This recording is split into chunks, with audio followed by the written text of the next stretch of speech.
morning, good afternoon, depending on where you've been, where you are, where you're tuning in. Happy to have you participate on this podcast. This is the final podcast of the series, Law, It's a Business, for this year with Equa Marketing. I don't know about you, but I always start off by asking a simple question about, you sign up for a podcast or webinar and you're promised that you're going to get all this information, and you're 20 minutes in and the presenter is still just talking about themselves, and you kind of get a sinking feeling in your stomach, and then you think, what am I doing here? I'm wasting my time. And more than not, you are wasting your time because the person is just talking about themselves and trying to sell something. This is not about that. As a coach, I freely give information away. So you can rest assured that you're not going to be sold anything in the next hour or less. But I will encourage you to make the most out of this. And if you're tuning in live, ask as many questions as you want. You can interrupt me. I will pause at the end of each section, and I will, again, pause at the end. But if you have a question, please feel free to raise your hand in the browser window, and I will address them. If you're not watching live, if you're tuning in later, you can still post questions on the Equa Law Water Cooler website, and I will get back to you. So I chose this image because when I think of succession planning, I think of passing the torch. Okay? One of my thoughts is passing the torch. The other one is cashing out. So it can be win-win. I'd like to take a moment to thank Equa Marketing for the incredible marketing and promoting of this Law Water Cooler series. Although it says there is one on January 7th, that is not going to happen. So this is the last podcast for this year of this series. I would also like to thank Lila Stone, who is online with me right now as the facilitator of this podcast. Lila has been great to work with. Professional, and probably couldn't do this without her. So thank you, Lila. Chime in? You're very welcome. It's been a pleasure doing this series with you. I'm glad you chimed in. Okay, so before we get started, I want to just take a poll for a minute. So by using the hand icon, how many of you currently own or run a small law firm? You can just type that in, hit the hand icon, raise your hand. Okay, great. And how many of you are solo practice lawyers looking to retire in the next few years? Okay. And how many of you are the managing partner of a larger firm? Great. Thank you for participating. Well, no matter where you fit into the mix, this podcast will give you strategies and approaches proven to help you plan for and execute a successful succession plan for your firm and your career. I said at the beginning, I'm not going to go on and on about me. So very briefly, I've been coaching lawyers since 2005, covering a variety of business issues. To learn more, this is my website, that's my email. I encourage you to reach out, take a deeper dive, and that's it about me. Let's go in. Okay, so whether you are a large, small, regional, or national firm, the current demographics of the workforce are forcing more and more firms to look at succession planning seriously and soon. There's an aging lawyer population with more and more lawyers close to or facing retirement. It's happening. Are you ready? Is your firm ready? You can never start too early to think about and plan for your retirement and succession. I remember working with a lovely woman a few years ago. She owned her own firm. It was a small firm, and she had put in an application to become appointed as a judge. And she reached out to me, and we began the process of gearing her up for succession. Bittersweet, sweet in that she got appointed to judge at her first crack. Bitter in that we didn't have enough time to plan so that she could maximize on selling her firm and cashing out. So wherever you are, if you're thinking, if you're getting there, if you're thinking you're at the end of your career or approaching it, I advise you to start planning for it now. Now, there are obvious differences in the challenges law firms face based on their size, but there are also many similarities. People don't like change, whether large or small, and there's a complete lack of planning for the future. Future leaders need to be groomed and given the time and opportunity to grow into a leadership role. The old way, sink or swim, is becoming increasingly unacceptable, with so many market and client conditions on the line. This has become a major issue for firms right across the country and all over the world, for that matter, in every city and covering every practice area. So what can be done? This podcast will address how you and your firm can plan for succession and successfully execute on your plan, making the transition smoother and less disruptive. So today I'm breaking it down into two parts. And whether you're a large firm or small firm, you can learn from both parts of the podcast. But I'm going to break it down to succession for solo practice or owner-operator small firm, and succession for larger firms. So, the owner-operator. Well, let's face it, this is your baby. You've poured blood, sweat, and tears, thousands of hours, and your heart and soul into building your own firm. Does it make sense to close the door and walk away without some reward? For example, a payout for all of your hard work. Unfortunately, I see and hear about lawyers just walking away from the practice or firm all the time. The main reason for this is that they didn't plan for retirement or succession. And make no mistake, a successful exit strategy doesn't just happen. It does take planning, and it takes time. So the sooner you can get started with your planning phase, the better. So in the first part, solo practice, small firm, I'm going to be covering the following topics.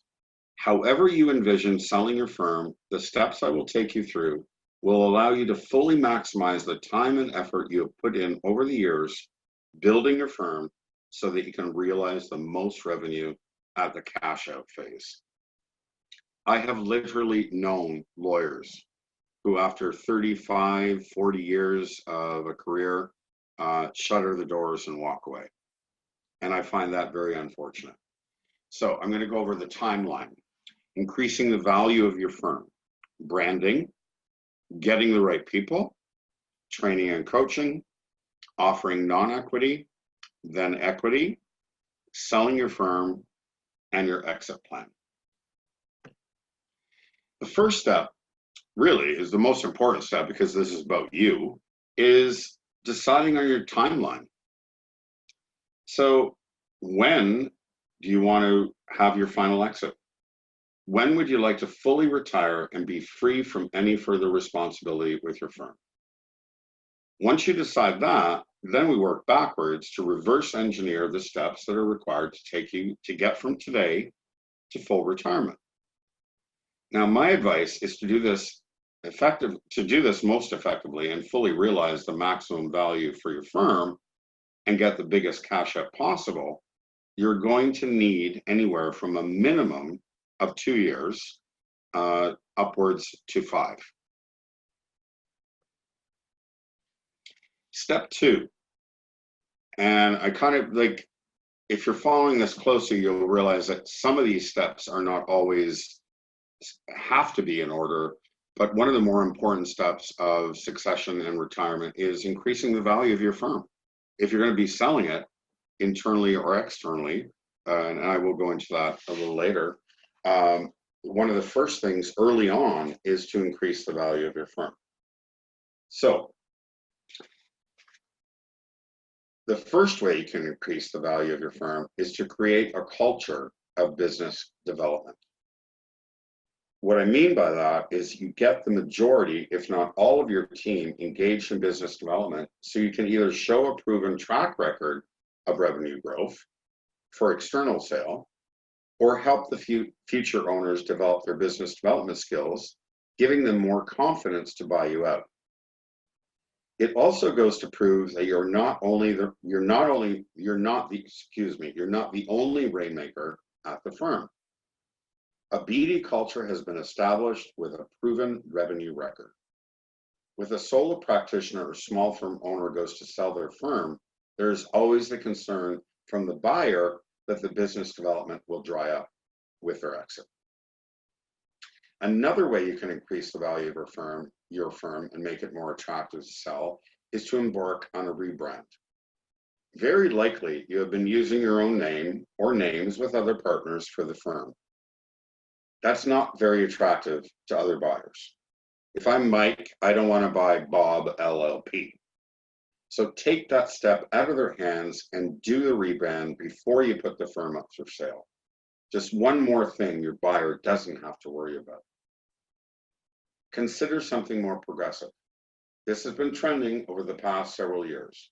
Newer firm names more resemble a corporate brand that speaks to your offering, geographical location, and/or your target market.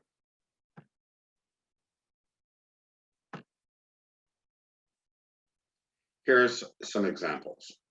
Summit Law Group, Peak Law, the Venerable Law Group, Valiant Law, Ace Law, Alliance Law Group, the Logical Network. I think you get the idea. So it's not Bob and Mike LLP, it's actually a brand. Now, if you're going to the trouble of doing a rebrand, I also suggest you create a new legal entity, or LLP. You could do an LLC, and leave that up to your accountants and your lawyers. But if you've been operating as a sole proprietor or using your name for the firm, I highly advise that in conjunction with your rebrand, you create a new legal entity. That way you can sell your practice or book of business to this new entity. Whoever's buying into it, whether internally or externally, is paying you out over a period of time. One of my clients did this, and with having this new entity, LLP, the buyer is making a payment over time to the client. This gives you a nice residual income while you're still practicing and then after you've retired. This way, you're getting a payout for the practice and client base you built and still part owner in this new venture. Down the road, your partners will buy you out completely when you decide to make your final exit. Next point, and I've used this throughout the series, this image and this quote, because I find it to be one of the most important things I've ever learned about creating an organization, business, firm. Get the right people. And I use this image of a bus because I refer to Jim Collins, author of Good to Great, and he says, get the right people on the bus. So for the sake of this conversation, it's about getting the right people on the team. If you don't currently see the lawyers at your firm as future leaders or capable of taking over the leadership, then I suggest as you move forward and grow the firm, you look to recruit lawyers who have entrepreneurial skills. In other words, lawyers who have a proven track record when it comes to business development and who see themselves as business people and want the opportunity to own their own firm. They should be driven and motivated. They should understand the opportunities from the get-go. You shouldn't have to push or pull them to get on board. This is critical. You're not simply adding lawyers to the mix, you're looking for special qualities. Think of yourself when you decide to start your own firm or your practice. You're looking for lawyers who are willing and able to make business development a priority. Think of it like, I often say this to clients, you want lawyers to bring onto your team that are about 90% of you. That final 10% being the fact that you actually did it and you went out on your own and you took the risk.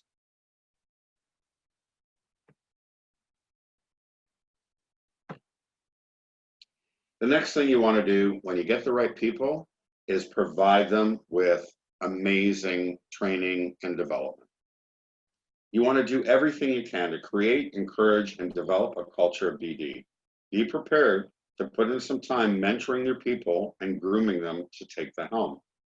This will mean at some point starting to involve them in the business issues or the business decisions of the firm. Doing this will also go a long way to showing them what's possible and what a great opportunity this will be for them to take over. Consider bringing in outside help. I'm not going to pitch myself, not just me, but other people, consultants, coaches, whatever. You do the legal mentoring and have other people on the business side providing support.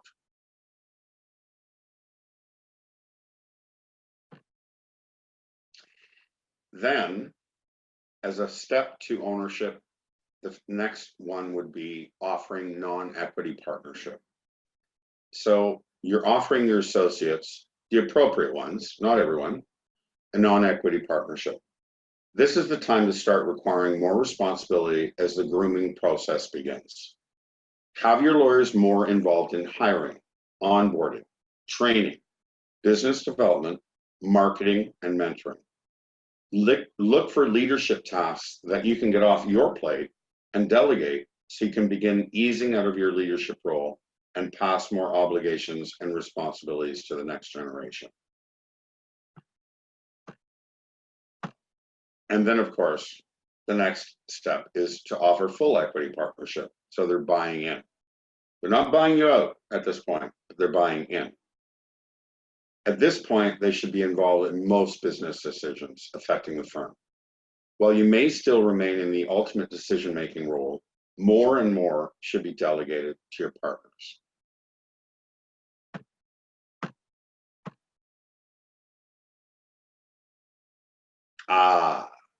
Selling.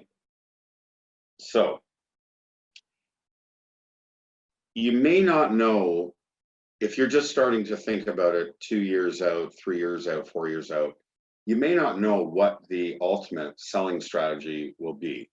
But I would give you this. There's basically two options. The first is to externally sell. So an outside lawyer, maybe they're new, they're growing their practice, they're building, they want to buy a book of business, and so you sell externally. The other option is to sell within. Either way, and this is why I recommended at the outset to increase the value of your firm by building your team, getting everyone on board for business development. If you sell externally, the value of your firm has been increased. Proven track record, it's not just you doing business development, it's your whole team. If you sell internally, you've helped develop the skills necessary to run the firm going forward.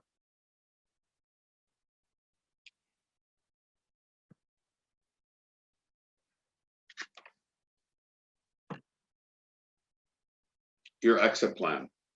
I chose the sunset on purpose. Like the torch at the beginning, you're walking off into the wild blue yonder, maybe fast, maybe slow, maybe over time. But the first thing is to consider, what does retirement look like for you? Will you leave altogether or remain as a mentor, still guiding, but not leading the direction of the firm? At this point, my advice is that in your partnership ownership agreement, you negotiate it so that you continue to take a draw, but only work part-time. You're not in the office full-time. You are available for advice and support, but from a distance as a mentor. Depending on your ultimate retirement goals, which you determined at the outset, the timeline for this could be anywhere from 6 months to 2 years. I'm currently working with a client it's December 3rd today, and he wants to be walking out of the office for the final time at the end of July. So he's chosen 6 months. Depending on your situation, the staffing level, where you are in the planning stage, it could be up to 2 years. While your partners have bought into the firm and you remain part of the ownership, you are no longer the managing partner and remain in name as a mentor and advisor. This may include some interaction with clients to keep the relationship strong as you allow your partners to nurture those client relationships and eventually take on the management of them. This will provide you with an ongoing income in addition to what you will take in from selling to your partners. And it gives your partners reassurance that you will support them until they're ready to take the reins. That is what is referred to as transition. So for solo, practice, and small firm, that is the end of that session. Are there any questions? Yes, I do have one. I'm curious, if you have found a partner, they've bought into your practice, but something happens, it's just not working. What are your options that can really derail you? You always ask the tough questions, but I like tough questions. Well, nothing is set in stone. If you go down the path, you bring in a partner, you've signed an agreement, you're going down the path of the planning and it doesn't work, you can exit. And for whatever reason, like part of it's going to be, and let's face the facts, part of it's going to be legacy, your ego, it's your name. You're going to want to make sure that you're leaving it to someone who's going to take care of the clients and be as professional as you were. So if you go down that path and they're not the right person, you can exit. Okay. And I would suggest you do, if that's the case. Okay, thank you. Okay, so we're going to go into the larger firms. And of course, I mean, maybe I was lazy when I picked this slide, but a big, tall building. Anyway, as noted earlier, where there are some similarities between the succession challenges of small and larger firms, there are also some vast differences. With a larger firm, you're dealing with a larger population of decision makers and stakeholders, equity partners. Management is a lot more bureaucratic with the size and scope of your firm.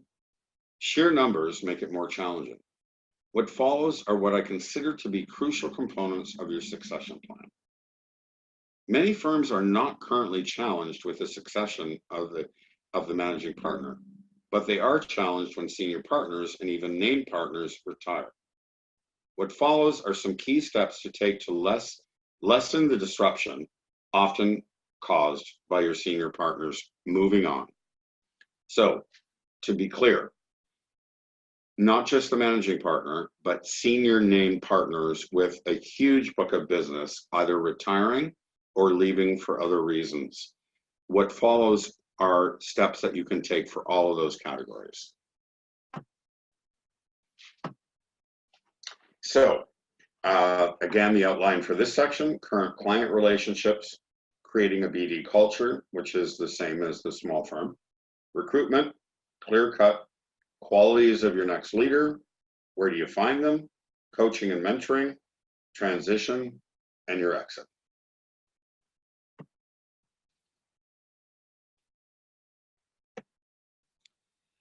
If your senior partners are protecting their client relationships and not engaging younger lawyers in the relationship, this will not serve you well. and I'm pretty sure if you're tuning in, you have seen this or know of this kind of situation. It happens all the time. It must be shown the value of the senior partners, must be shown the value of introducing the next generation of lawyers into the relationship. And the sooner, the better. Allow your more intermediate and junior lawyers the time to develop their own relationships with these institutional clients. Bring them along to client meetings and lunches. Get them involved in the work and files. This gives your clients the opportunity to become comfortable and confident working with other lawyers.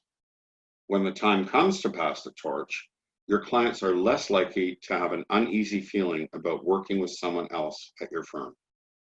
And it protects the firm from having those clients poached once the partner retires. That's a huge challenge. Creating a BD culture. And it's the same as with the small firms. You need to get your next generation of lawyers up to speed with business development. It's paramount in creating a successful succession strategy. If your younger lawyers are unable to cultivate new relationships and bring in new business, how will your firm survive? In a lot of firms today, however, the majority of lawyers are not interested or comfortable with business development. Where they are interested in strengthening their marketing and business development skills, firms are not willing to make an investment in them. You won't be able to help them. So the first step in creating a business development culture is to identify those lawyers who would be open to receiving support, training, coaching, mentoring in their business development efforts. Next, praise them when they achieve great results. Make them an example of what and where the firm is going. Feed on their competitive nature and reward them for the results. The bottom line, give them everything they need to succeed.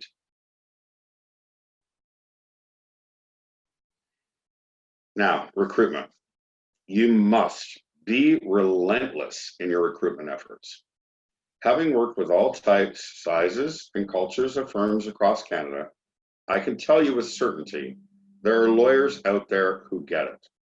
You will want to adjust your recruitment strategies to fill the holes where others have moved on and get the right people on your team.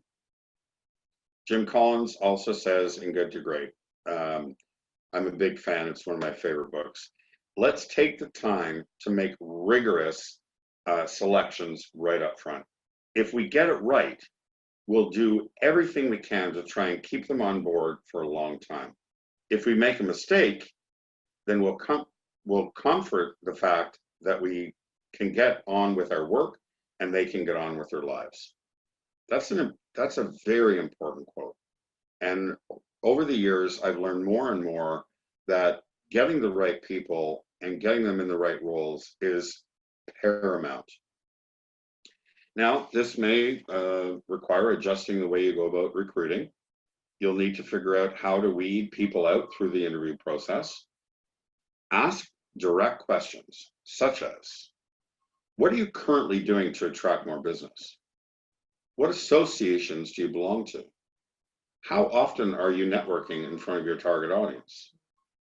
And give us an example of how you brought in new business. And in this interview process, be sure to include a couple of partners who have proven to be successful in attracting new business. They will likely be of value weeding out the fakers. Be crystal clear on where the holes are before you begin your recruitment efforts. Identify the skills and experience you need to move forward. Putting bums in seats is not the answer. You must get the right people on your team to move forward. They're out there. I've seen them. I'm working with them. Tough love. This is a little bit sticky, tricky, however you want to phrase it. If you have lawyers who won't buy into this new way, this new culture, business development, leadership, then tough love is required. That will require your firm to take a hard look and determine which lawyers don't fit this new culture. You can't change them. They must be motivated on their own. If they're not willing to support your firm's business development efforts, then perhaps it's time to find them another home. Okay, I'm not going to go back to Jim Collins again, because I'm not making any money from promoting his book. But again, it comes back to making sure you have the right people, giving them everything you can to help develop. And when you don't have the right people, clear cut. So you're looking for your next generation of leaders. Successful leaders require skills to formulate and articulate a shared vision for the firm, lead the fight for constructive organizational change, empower and develop lawyers and support personnel, work collaboratively with the management team, develop problem-solving and multiple options thinking skills, make tough decisions, establish both firm goals and performance goals for all lawyers and support personnel, seek input from others while coaching and developing others, confront and deal directly with internal and external client conflict and communication problems. Whoa, and I'm running out of breath. That is a tall order. Lawyers in leadership positions who have vision are able to build consensus, strengthen their teams, and lead change and action. These attributes you're looking for in the next generation of lawyers and leadership, they're soft skill qualities that reinforce what you say and support your desired actions. Basically, it comes down to an ability to connect. And being a politico, I use an analogy with politicians. Policies aside, platform aside, when you go to vote, you are usually drawn to someone because of their ability to connect to you, influence you, persuade you. This ability to connect can lead to their having influence over you and others. Great leaders have the ability to influence others. So, where do you find your next leaders? Well, from the work you do in supporting your lawyers in business development, your next generation of leaders will self-identify. A lot of the same soft skills required to be effective in business development can also be used to lead. As mentioned previously, leadership skills are the soft variety, also referred to as EQ, or emotional intelligence skills. This means they have an excellent ability to connect, communicate, build rapport, and nurture relationships. They also possess good persuasive abilities, able to influence and inspire. These qualities or skills are critical in becoming a good or even great law firm leader. You are more likely to find your next generation of leaders among your most talented business development lawyers. The reason why I say this is the soft skills required to be effective at business development are very simply transferable to leadership skills. The other very important factor is that they must want to take on the role. Not all lawyers that perhaps are great at business development want to be leading a practice group or a team or the firm. So there has to be a willingness for your next generation to lead. When you've identified them, support, support, support, support. Leading a law firm is no easy task. Leading anything is no easy task. Any business, any organization, it's challenging. So support, support, support. Now, as you look to transitioning to the new leadership, I would suggest that you plan for a 6-month transition period where your new leadership team has the time to grow into their new role. At this point, you will still heavily be involved in the day-to-day decisions, while at the same time providing mentoring and support for your next leaders. So gradually, you're letting go of the reins. They're taking on more leadership, and it's not such an abrupt halt or stop to what's going on. And off into the sunset, your exit. Based on your own timetable and goals for retirement, set up a plan for your final exit. What will it look like? Will you remain a partner or retire and leave the firm altogether? Align your own retirement goals with a strategic vision for the future of the firm to lessen any friction with this transition. Just take a moment to look at that scene. It's beautiful. That's your future. These are just some of the areas to consider when creating your succession plan. And it's not just about succession of your managing partner. Again, as I mentioned at the beginning, some of these strategies will serve you well when creating a succession plan for retiring senior and even named partners. And all of these strategies are moot, however, if your management team isn't fully prepared for the journey. Some of these strategies will be tough. There will be some pain, but what's the alternative? Let the firm die when your partners retire? Questions for large firm? No questions on this one. Again, I would like to thank Equa Marketing for sponsoring this Law Water Cooler series. It's been a pleasure working with them, and it's been a pleasure working with Lila Stone, who's on this live podcast today as my facilitator. Thank you, Lila. It's been a pleasure working with you. We're coming to the end of the year, so we got Christmas, we got New Year's. I wish you all the best of the holidays to you and your family. Thank you very much for your help. You're very welcome. It has been a pleasure working with you. Thank you. And I will just finish by saying, if you want to take a deeper dive and look into more opportunities and challenges, strategies, here's my contact information. Signing out for 2019 Law Water Cooler Series, Gary Mitchell. Thank you very much for tuning in.